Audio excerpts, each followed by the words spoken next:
आज का जो ये सब्जेक्ट है बहुत ही इम्पोर्टेंट है। ट्रांजिट का जिस्ट है, ट्रांजिट को इस्तेमाल कैसे करना है, हम ट्रांजिट को कैसे यूज करेंगे for the timing of the event in different subjects.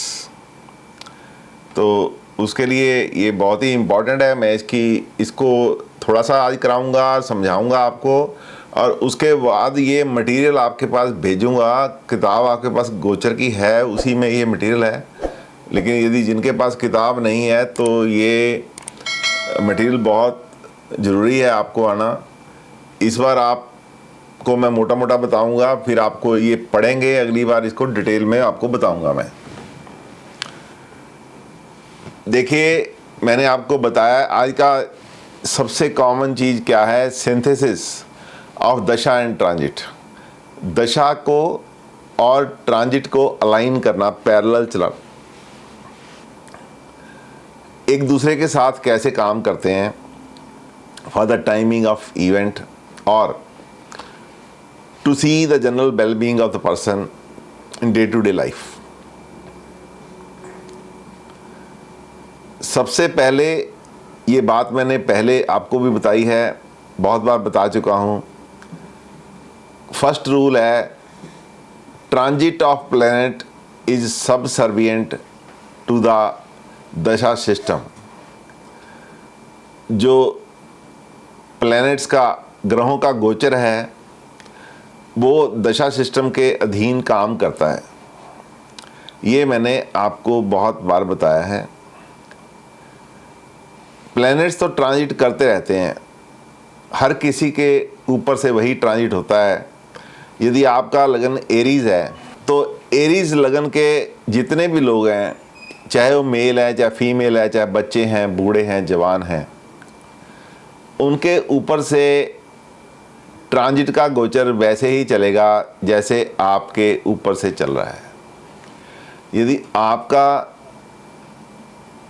Taurus लगन है या टॉरस मून साइन है, आपके ऊपर से भी वैसा ही चलेगा जैसे बाकी टॉरस वालों के चल रहा है। और ये भी हो सकता है कि आपका ये सवाल हो कि नहीं, हमारे तो ग्रह अलग होंगे, कहीं कहीं अलग बैठे होंगे और हमारा सिस्टम जो है वो सेपरेट होगा। ये भी तो हो सकता है कि जिस दिन आप पैदा हुए, आपके उसी समय में बहुत से लोग पैदा हुए और उससे मोटे मोटे तौर पर देखें तो प्लैनेट्स वही होते हैं, हर किसी घर में बैठे होते हैं। जो 5 मिनट पहले पैदा हुआ, आधा घंटा बाद में पैदा हुआ या आधा घंटा पहले पैदा हुआ। यदि आपका लगन सेंटर का 15 डिग्री का है तो घंटा घंटा पहले पैदा हुआ भी आपका जो सेम डे पैदा हुआ वही होता है, या पिछले साल उसी दिन पैदा हुआ उसका सूर्य वही होता है। एक कुछ प्लैनेट वहीं रह जाते हैं जो स्लो स्पीड प्लैनेट होते हैं, सैटर्न, जुपिटर, राहु, केतु जैसे। तो सबके साथ घटनाएं बराबर नहीं होती हैं। इसको आपको समझना होगा कि ये सब कुछ किस लिए होता है, कैसे होता है। जब आप समझेंगे तो जानेंगे कि सपोज करो, देखने में सारा कुछ वैसा लगता है, दशा सिस्टम अलग है। आपको किसी और प्लैनेट की दशा चल रही है, क्योंकि दशा नक्षत्र से बदल जाती है, और किसी आपके समकक्ष पैदा हुए बच्चे को आपकी अंतरा बदला हुआ है, प्रत्यंतर बदला हुआ है। इन सब बातों का आपको ध्यान होना चाहिए। वो मैं आज आपको प्रैक्टिकल में भी बताऊंगा कैसे देखते हैं, लेकिन मैं मोटा मोटा आपको ये बताता हूँ कि जो गोचर है वो दशा सिस्टम के अधीन काम करता है, इसलिए हमें उसी तरीके से देखना चाहिए, उसी तरीके से चलना चाहिए। थोड़ा पढ़ते हैं, उसके बारे में प्रैक्टिकल कराऊंगा।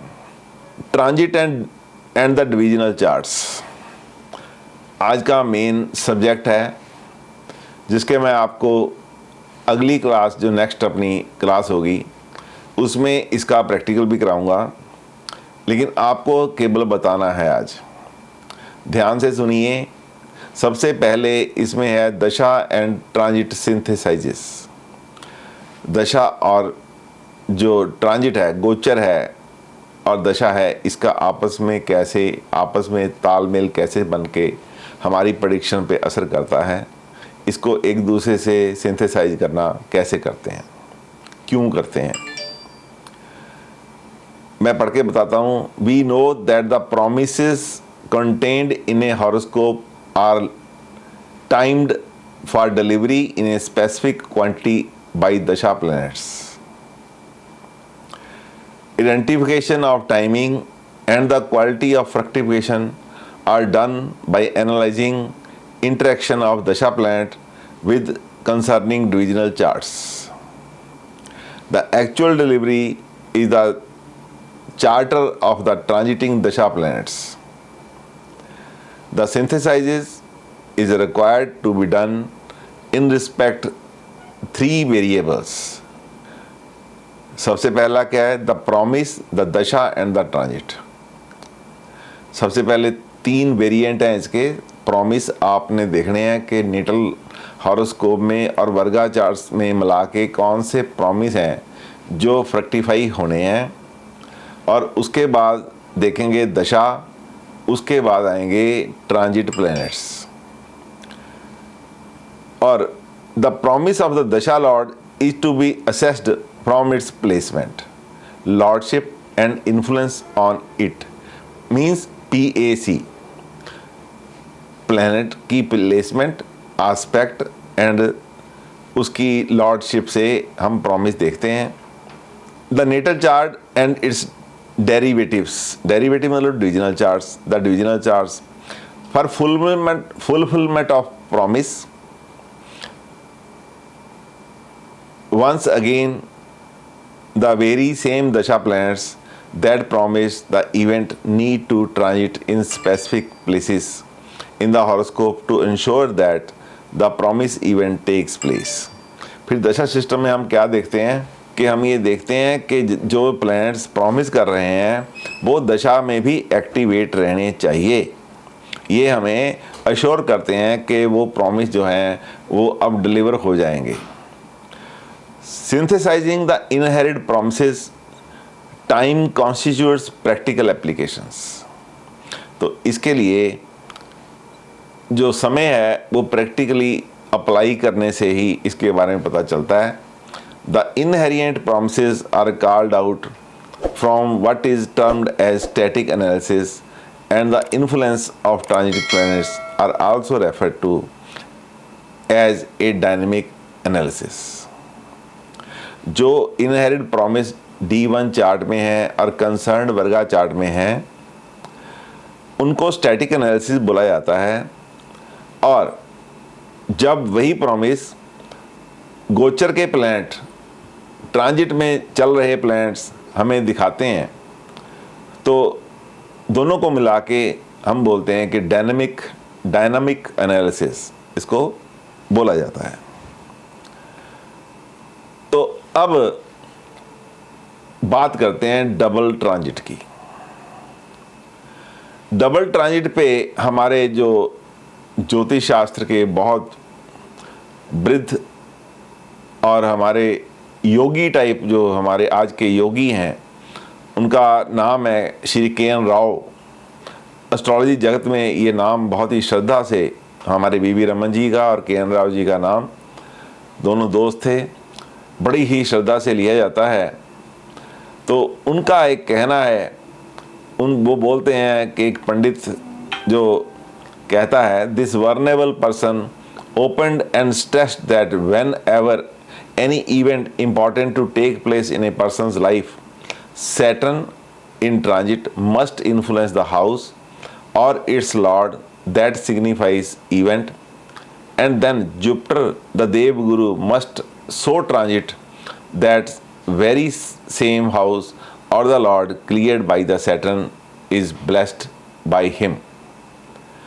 This clearing of the house lord by Saturn and the blessing of the house lord by Jupiter, permitting it to yield results, is called double transit of the Saturn Jupiter।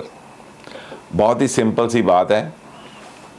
हमारे पूज्य Shri K. N.. Rao ji एक पंडित की कहानी सुनाते हैं और उसमें बार बार stress देते हैं कि उस पंडित ने मुझे एक ही बात बताई थी कि कोई भी जो प्लैनेट आपकी ज़िंदगी में होना है, सबसे पहले ये ज़रूरी है कि शनि उस कंसर्न्ड घर को देखे या उसके स्वामी को देखे, फिर देवगुरु श्री बृहस्पति उसी तरह से उस घर के या उस घर के स्वामी को आशीर्वाद दें तो वो घटना घटती है।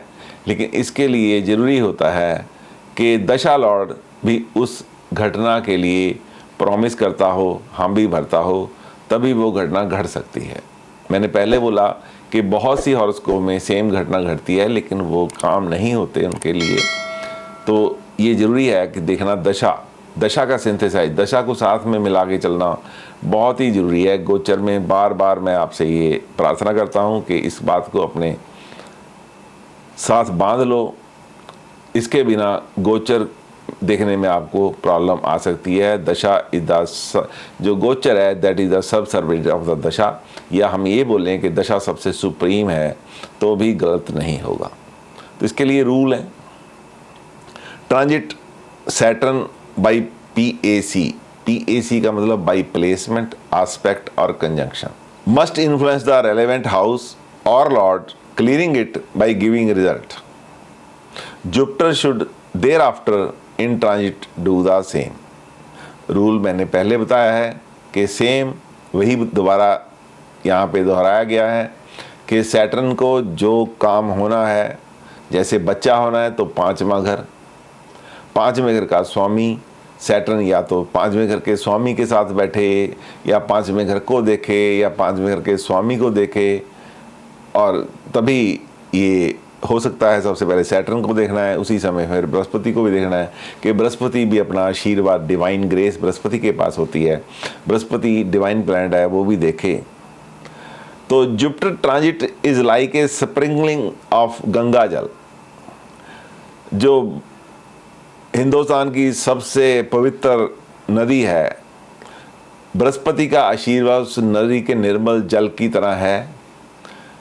जो बृहस्पति का गोचर है, उस गोचर को हमारे ऋषि मुनि, हमारे जो ज्योतिषविद हैं, उस गंगा जल को एक पवित्र, बृहस्पति के जो गोचर है उसको एक गंगा जल का पवित्र छिड़काव मांगते हैं। जब भी बृहस्पति किसी घर को देखता है, जो सैटर्न ने जिसको क्लैरिफाई कर दिया हो, जस्टिफाई कर दिया हो, तो बोलते हैं कि आशीर्वाद प्राप्त हो गया। यदि हम आज की भाषा में बात करें तो जब भी कोई काम होता है, सबसे पहले ऑफिसर के साइन करने से पहले उसका जो मतहत है, सुप्रिटेंडेंट है, कंसर्न ऑफिसर है, छोटा कंसर्न ऑफिशियल है, तो उसको फाइल तैयार करता है, उस पर अपने साइन करता है, फिर वो बड़े अधिकारी के पास भेज देता है। बड़ा अधिकारी जब उस पर साइन कर देता है तो वो काम को हुआ मानते हैं। ठीक इसी तरह सैटर्न समझ लो ऑफिशियल है, किसी भी काम के लिए सैटर्न काम करता है, फाइल को तैयार करता है, देवगुरु बृहस्पति उस पर साइन करते हैं। देवगुरु बृहस्पति उस ऑफिसर की तरह है जो फाइनल अथॉरिटी है, तो काम को हुआ माने।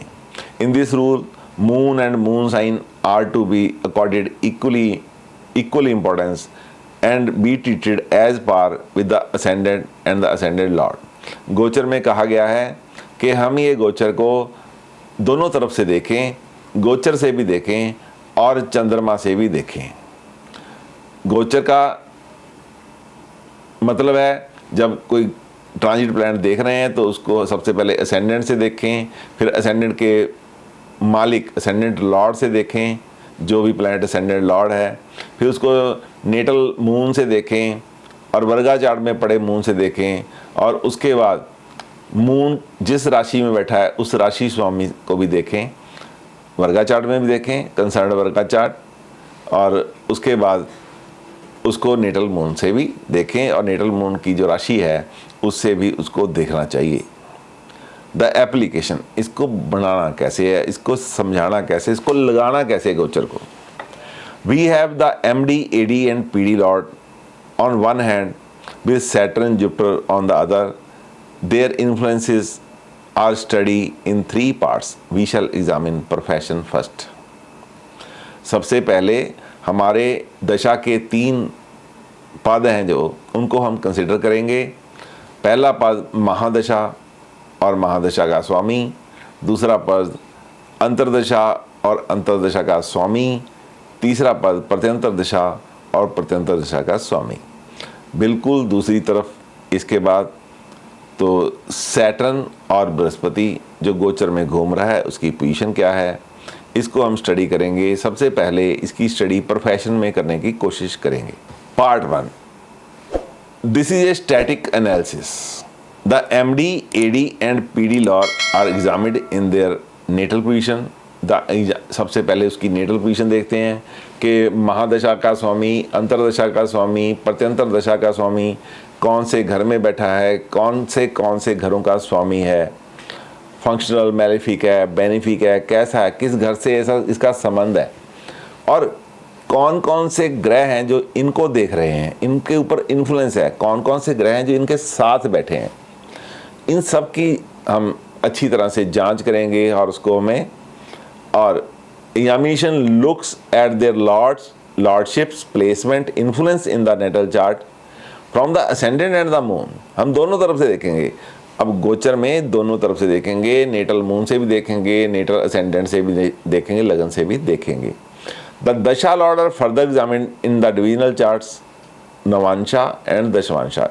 देखो, डिविजनल चार्ट नवांश तो हमेशा ही साथ में रहेगा, क्योंकि नवांश जो चार्ट है वो हमारी हॉरोस्कोप की प्योरीफिकेशन लुक का चार्ट है, जिसमें अपनी D1 की चार्ट की एक्चुअल इमेज देखने के लिए हम D9 का इस्तेमाल करते हैं। कोई भी काम हो, चाहे वो जॉब का काम हो, प्रोफेशन का काम हो, पढ़ाई का काम हो, बीमारी का काम हो, बच्चे का होने का काम हो, शादी के होने का काम हो, प्रॉपर्टी के परचेज का काम हो, प्रॉपर्टी की सेल का काम हो, गाड़ी खरीदने का काम हो, गाड़ी की सेल करने का काम हो, कोई भी उच्च पद प्राप्त करने का काम हो, उच्च पद का हम जब लेते हैं, मुहूर्त निकालते हैं, उसका काम हो, तो ये हम D1 और D9 को तो कंसिडर करेंगे। आगे डिफरेंशिएशन होगा। जैसे प्रोफेशन के लिए हम 10वां घर और छठा घर साथ में लेंगे। छठा घर कंपटीशन का है इसलिए साथ में लेंगे। छठा घर काम के स्थान का इसलिए साथ में लेंगे। छठा घर काम के एनवायरनमेंट का इसलिए साथ में लेंगे। 10वां घर प्रोफेशन का है इसलिए साथ में लेंगे। 10वां घर प्रमोशंस का है, अवार्ड्स का है, ऑनर्स का है, एनहांसमेंट का है, इसलिए उनको साथ में लेंगे। तो फिर ये जो दशमांश इसलिए आ जाएगा कि दशमांश हमारे डील करता है, हमारे वर्गा चार्ट ऐसा है, दशमांश D10 ऐसा वर्गा चार्ट है जो हमारे प्रोफेशन से रिलेटेड हर चीज़ को डील करता है, इसलिए D10 लेंगे। इसी तरीके से हम कभी शादी देखेंगे तो शादी में 7वां घर भी लेंगे। 7वां जो है D9 से चल जाएगा, 7वां घर लेंगे साथ में, दूसरा घर लेंगे साथ में। बच्चों के लिए D7 सप्तांश जो है वो चल जाएगा। इस तरीके से वर्गा चार्ट वही आते जाएंगे, केवल चेंज होगी हमारी प्रायोरिटी। D1 और D9 चेंज नहीं होंगे। आगे वाले जो वर्गा चार्ट हैं specific for the specific purpose, वो हमारे चेंज होते जाएंगे। Part 2, in this part we practically apply the principle enunciated above and see the influence of Saturn and Jupiter transit on 1st, 6th and 10th house and their lords। पहला घर देखेंगे, छठा घर देखेंगे, 10वां घर देखेंगे और उनका स्वामी, राशि स्वामी, पहले घर में कौन सी राशि पड़ी है उसका स्वामी, छठे घर में कौन सी राशि पड़ी उसका स्वामी, 10वें घर में कौन सी राशि पड़ी उसका स्वामी हम देखेंगे। फिर पार्ट 3 में क्या देखेंगे, दशा प्लैनेट, दशा कौन सी है। हमने स्टैटिक एनालिसिस में पार्ट 1 में किया था, अब उसको यहाँ पे लेके आएंगे जब हमने डायनेमिक एनालिसिस करना है। Are now analysed from their transiting positions. वही जो दशा स्वामी हमने स्टैटिकल पार्ट 1 में यहाँ पे किया था, स्टैटिकल एनालिसिस में किया था, अब इनको गोचर में देखना है, गोचर में ये ट्रांजिट में क्या कर रहे हैं, ट्रांजिट में कहाँ घूम रहे हैं, कौन कौन से हाउसेस को ट्रांजिट कर रहे हैं, और उनको हम देखेंगे। Transit positions pertain to the time of the incident, जो हमारी जब हम गोचर में कोई निकालते हैं इवेंट, उस समय इनकी ट्रांजिट पोजिशंस कैसे रहेंगी, इसको हम देखेंगे। This examination is done for the ascendant, the moon, the navamsha and the dashamsha in all 3 examples given. जो ऊपर कहा गया है उसी तरीके से नीचे 3 एग्जाम्पल दी गई हैं, उन पे ये गोचर असेंडेंट पे भी लगाया गया है, मून पे भी लगाया गया है, नवांश पे भी लगाया गया है, दशमांश पे भी लगाया गया है, क्योंकि हम ये सारा कुछ देख रहे हैं प्रोफेशन के लिए। तो ये हॉरोस्कोप है, नेटल हॉरोस्कोप है, 8 नंबर की हॉरोस्कोप है। सूर्य, मरकरी, राहु चौथे घर में बैठे हैं, सैटर्न, वीनस 10वें घर, तीसरे घर में बैठे हैं, 10 नंबर साइन में बैठे हैं। तो देखो ये सैटर्न, वीनस, सन, मरकरी, राहु ये सैटर्न के घर में बैठ गए हैं। 5वें घर, 5 नंबर राशि 10वें घर में पड़ी है, केतु, जुपिटर, मार्स वहाँ बैठे हैं। प्लैनेट्स इकट्ठे हो गए हैं, कॉन्सेंट्रेट हो गए हैं। 11वें घर में चंद्रमा है जो 10वें घर का स्वामी है, वहाँ पे चला गया है। तो इसी तरीके से हमने इसको आगे, ये D1 चार्ट है, इसको हमने इस D9 में देखा है। D9 में वही सूर्य लग्न में आ गया है, मरकरी, मार्स इधर चले गए हैं। 10वें घर में चंद्रमा जो है वो 10वें घर की राशि वही रह गई है। तो चंद्रमा जो 1 नंबर में आ गया है, यहाँ 7वें घर में आ गया है। 6ठे घर का स्वामी बृहस्पति जो है यहाँ पे वो 3रे घर में चला गया है। इसी तरह D10 देखते हैं। D10 में भी हम देखेंगे कि चंद्रमा जो है 10वें घर का स्वामी होके वो 12वें घर में चला गया है, और 6ठे घर का स्वामी बृहस्पति यहाँ पे 8वें घर में आ गया है। ये हम चीज़ें देख रहे हैं। तो इसके आगे ये कमेंट्री है पूरी। जो कमेंट्री है ये आपको मैं भेज दूंगा सारी, आपकी क्लास में जो किताब लगी हुई है उसी से ये कमेंट्री ली गई है, ताकि आपको किसी तरह की परेशानी ना हो। पढ़ के सुना देता हूँ। Native was promoted on 14th जून 1976। दशा वाज जुपिटर, सन, मार्स। सबसे पहले क्या देखा? दशा। बृहस्पति की दशा थी, सूर्य की अंतर्दशा थी, और मंगल का प्रत्यंतर दशा चल रही थी। अब हम यदि D1 चार्ट को देखते हैं तो D1 चार्ट में जो बृहस्पति है वो 5वें घर का स्वामी है, 6ठे घर में बैठा है। सूर्य को देखते हैं। सूर्य जो है वो 7वें घर में बैठा है और 10वें घर का स्वामी है। मंगल जो है वो 6ठे घर का और लगन का स्वामी, लेकिन 9वें घर में शनि के साथ बैठा है। पार्ट 1 में we now analyse the dasha planets from the ascendant and the moon in the natal chart. अब मून में देखेंगे हम इसको। चंद्रमा जो दूसरे घर में बैठा है, 9 नंबर राशि में बैठा है, उसी से हम देखेंगे कि बृहस्पति उससे 5वें आ गया है, और चंद्रमा की राशि का स्वामी बृहस्पति उससे 5वें आ गया है, और अपनी मित्र राशि में बैठा है, लेकिन केतु के साथ बैठा है। हम देखेंगे वहाँ से 6ठा घर जो है 2 नंबर साइन है, और सूर्य, मरकरी, वीनस चंद्रमा से 6ठे घर में बैठे हैं। हम देख रहे हैं कि चंद्रमा से जो 10वां स्थान है वो बुध का है, खाली है, और जो बुध है वो 6ठे स्थान में आके बैठ गया है। तो चंद्रमा से जो 6ठे स्थान में आके बैठ गया है। तो same planets are also analyse from the navamsha and dashamsha. जब हम दशमांशा से ये प्लैनेट देखेंगे तो उसके बाद Jupiter and the MD Lord, जो महादशा का स्वामी है वो बृहस्पति है। Brihaspati is the Lord of 2nd and 5th house.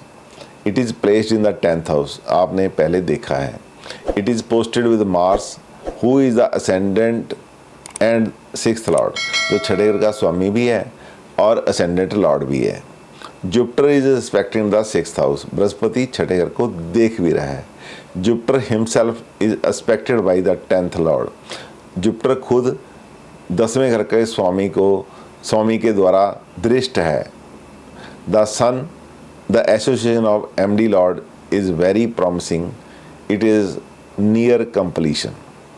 तो आपने देखा कि छठे घर की ये लगन की कमेंट्री है जो मैंने आपको पहले बताई थी। ये लगन की कमेंट्री है कि जो बृहस्पति है, जो लगन का स्वामी है सूर्य के मंगल है, और छठे घर का स्वामी मंगल है, वो तीसरे और चौथे घर के स्वामी सैटर्न के साथ बैठा है।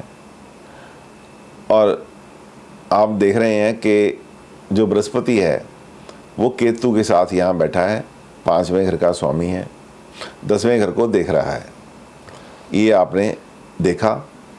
और इसके बाद उन्होंने बोला कि सेम चंद्रमा से भी देखो, Jupiter is now the 4th and the 7th lord placed in the 12th house. अब ये चंद्रमा से हम देख रहे हैं। From the moon it is aspected by Mercury the moon sign lord as well as the 10th lord from the moon. This Mercury is located in the 6th house from the moon. Jupiter is retrograde in the natal chart and aspects Saturn. 6th lord from the moon from Cancer. MD lord promise is very good and from the moon also. अब इसका नवांशा में promise देखते हैं। नवांश में Jupiter is the 6th lord aspecting the moon, the 10th lord of the navamsha in the 7th house. 10वें घर का स्वामी जो है 7th हाउस में है। In dashamsha Jupiter is again the 6th lord, it is aspecting the moon and the 10th lord of dashamsha in the 12th house. ये मैंने आपको जैसे पढ़ के बताया था वही एक कमेंट्री है जो मैंने आपको बताई है। तो अब सूर्य जो अंतर्दशा स्वामी है उसको भी हमने ऐसे ही देखा है। सबसे पहले असेंडेंट से देखा, सन इज 10th लॉर्ड, सूर्य 10वें घर का स्वामी है। It is aspecting ascendant and 6th lord Mars who is posting in 10th house with MD lord Jupiter. Sun is also a significator of government. Here an excellent boost to the MD lord promise can be thought of. हम सोच सकते हैं कि यहाँ पे बहुत अच्छी boost मिल सकते हैं क्योंकि सूर्य जो है वो गवर्नमेंट के ऑफिसर्स से फ़ायदा लेने का प्लैनेट है, हायर अथॉरिटी का प्लैनेट है, बॉस का प्लैनेट है। फ्रॉम द मून, चंद्रमा से पोजीशन क्या है मून की? Sun is posted in the 6th house with Mercury who is ascendant and the 10th lord. In navamsha sun is an ascendant aspecting the 10th lord. Moon in Dashamansha, sun is in the Dashamansha लगना Lord Venus, उसके Venus के साथ बैठा है, who is equivalent to the 10th lord of Dashamansha for profession and matters.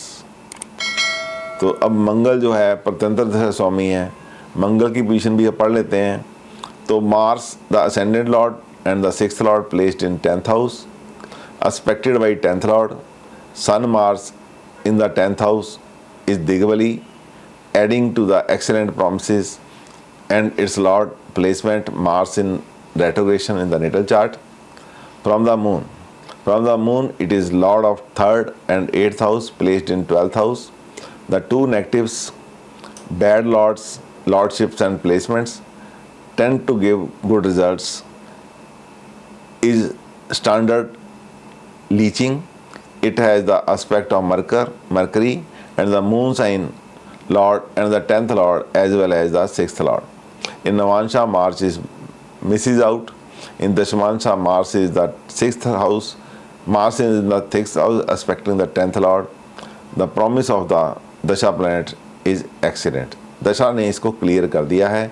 इसको देखने का तरीका क्या है कि आपको चाहिए कि आप इस चार्ट की और इन चार्ट्स की फ़ोटो खींच लो ताकि जब मैं इनको पढूं तो आपको वो समझ आ जाए। घर में भी जब आप पढ़ोगे तो इन चार्ट्स की अलग पिक्चर बना के रख लेना, तब इसको पढ़ना, फिर आपको ये समझ आएगा। फिर जब आपको समझ आएगा तो फिर आपको ये अच्छा भी लगेगा, अच्छा भी लगेगा। फ़ायदा तभी है जब आपको ये समझ आए और आपको अच्छा भी लगे। फिर आता है डबल ट्रांजिट। एक बार जो डबल चार्ट है वो एक बार शो कर देना। पिक्चर खींच लो, अभी अभी खींच लो, मैं तो भेज ही दूंगा आपको। वैसे हाँ जी। आपने खींचनी है, खींच लो। देखिए ये देखो, ये देखो, सबसे पहले लगन की खींच लो। हाँ जी, जब खींच लोगे तो बता देना। हो गई सर, खींच ली। अच्छा, इसको या तो ग्रुप में डाल दो, आप सबको खींचनी नहीं पड़ेगी। ठीक है। अब ये दूसरी खींच लो। ये नवांश चार्ट है और दशमांश चार्ट है, ये खींच लो। ठीक है सर।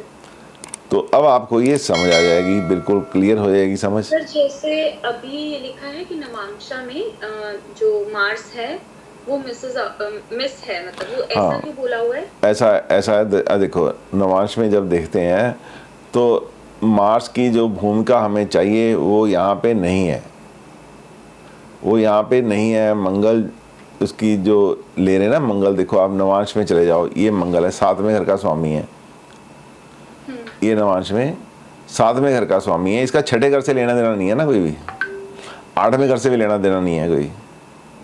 ठीक है। ठीक है, तो इसलिए उसने बोला कि इसकी यहाँ पे रोल तो नहीं है, लेकिन हाँ यदि पार्टनरशिप होगी तो रोल पूरा हो जाएगा। ठीक है सर। तो इस तरीके से हमने ये देखना है।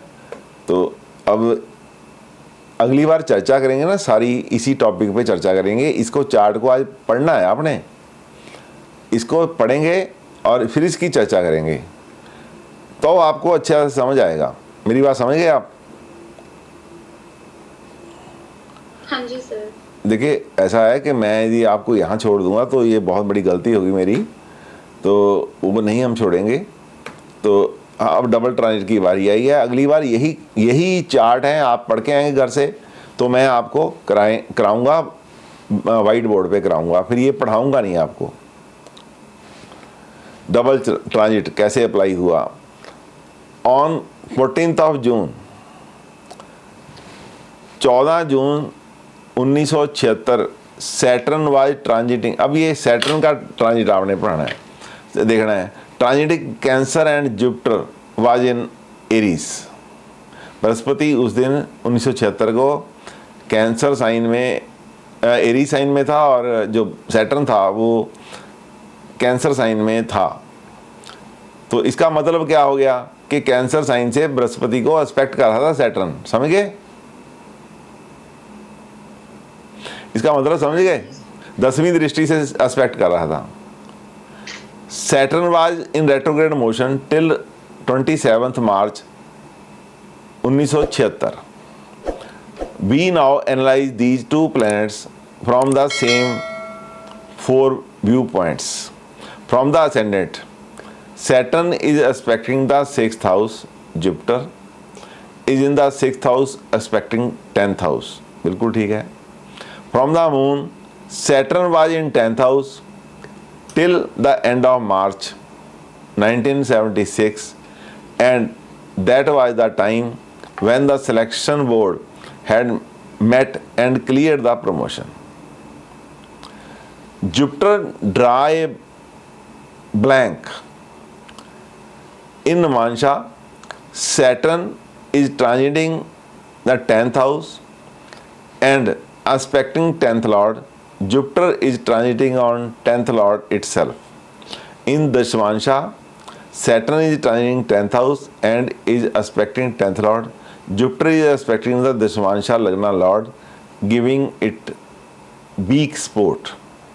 Saturn was cleared. Saturn has cleared the 10th house, 10th and 6th houses lords from major viewpoint completely.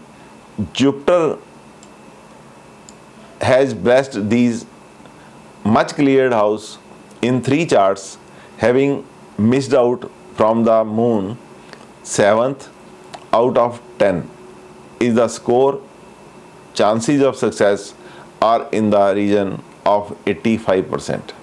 Moon से जब हमने देखा तो बृहस्पति ने वहाँ पे मिस कर दिया। मून से it was not expecting that, लेकिन उसने बाकी सब जगह 8 पॉइंट में से 7 जगह बृहस्पति ने भी क्लियर किया, सैटर्न ने 8 के 8 पॉइंट क्लियर किए।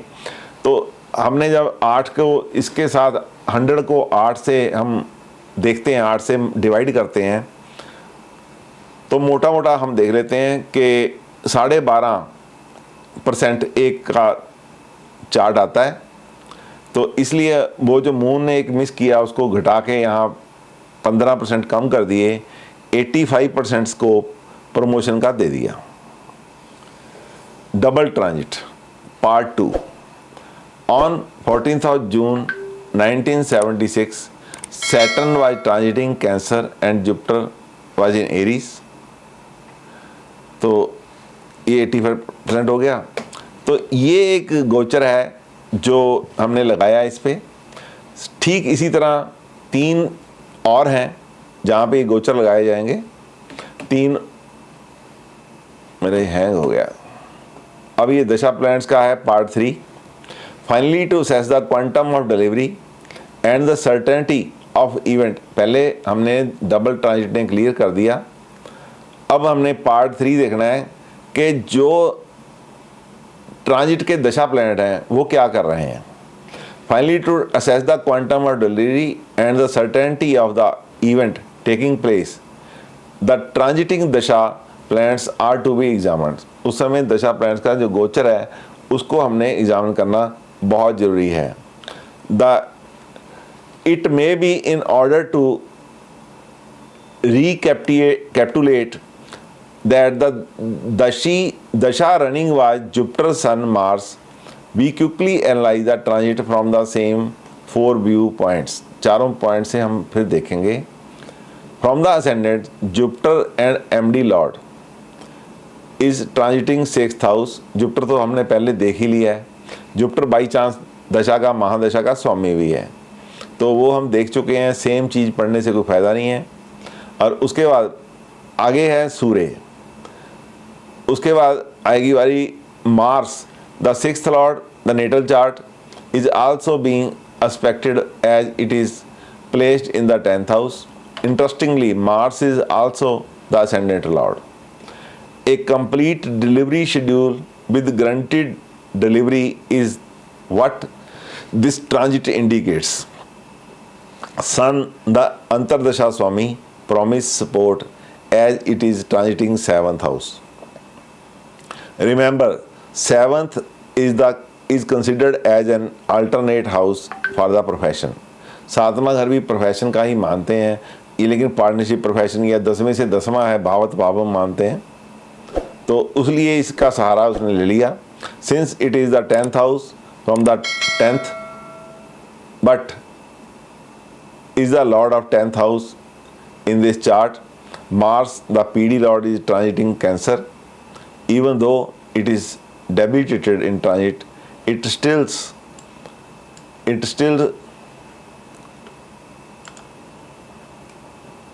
remains the 6th Lord of the natal chart, aspecting the 10th Lord Sun, guaranteed delivery of the schedule.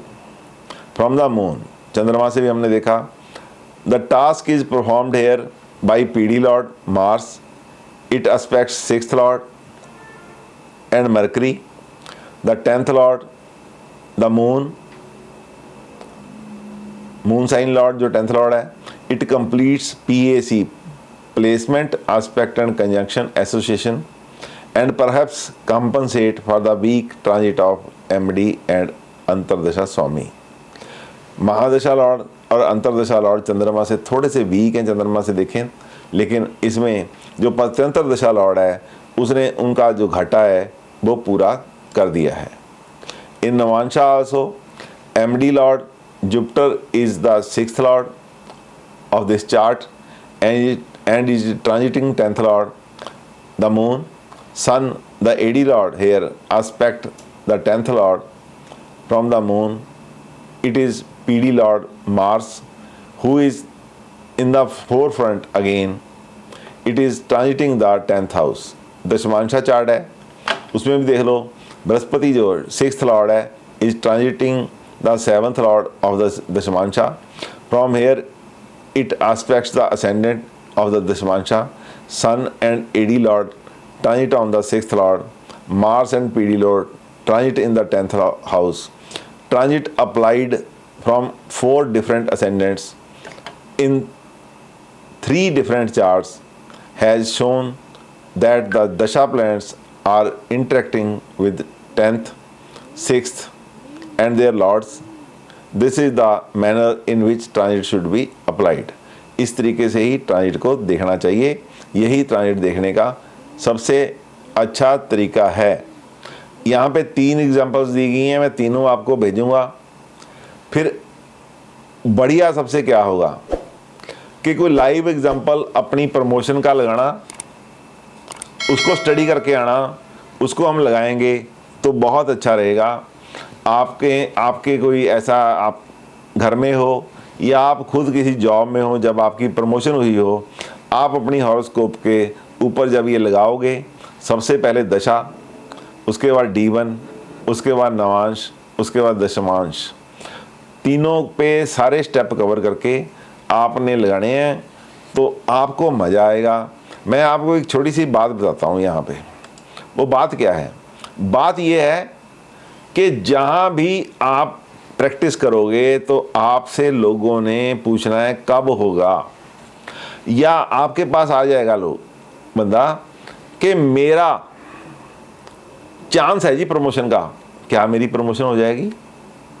एक इसी चैप्टर के एंड में एक बात आप और मिलेगी आपको, वो यदि समय आप दोगे तो मैं उसको भी पढ़ाऊंगा आपको। वैसे वो आपके सब्जेक्ट में तो नहीं है, लेकिन मैं यहाँ पे दे दी है। वो इस किताब से नहीं है, मैंने अपने पास से दी है कहीं और से। वो क्या है?